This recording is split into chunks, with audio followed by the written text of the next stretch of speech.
আসসালামু আলাইকুম রহমতুল্লাহ। প্রিয় দর্শক, আমরা এই মুহূর্তে একটি মসজিদে একটি বিরল দৃশ্য দেখতে পাচ্ছি। একই সাথে দুটি ভিন্ন ভিন্ন জামাত চলছে।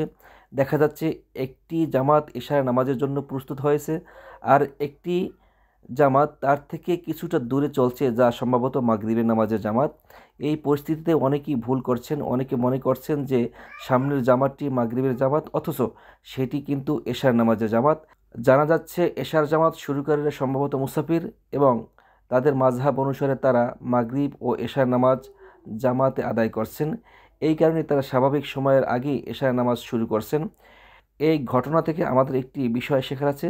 বিশেষ করে সৌদি আরবের মতো জায়গায়, যেখানে একই স্থানে বিভিন্ন মাযহাবের অনুসারীরা একত্রিত হন এবং কেউ কেউ জামাতে কসর নামাজ আদায় করেন, সেখানে আমাদের অত্যন্ত সতর্ক থাকা উচিত।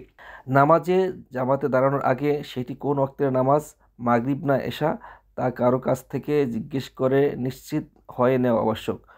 যদিও নামাজ আদায়ের উদ্দেশ্য মহৎ, তবু একই স্থানে এত কাছাকাছি এবং একই সময় এভাবে দুটি জামাত শুরু করাটা সাধারণ মুসল্লিদের মধ্যে অহেতুক বিভ্রান্তি সৃষ্টি করতে পারে। এই ধরনের চর্চা এড়িয়ে চলা উচিত। তো ঠিক আছে প্রিয় দর্শক, ভালো থাকবেন, সুস্থ থাকবেন।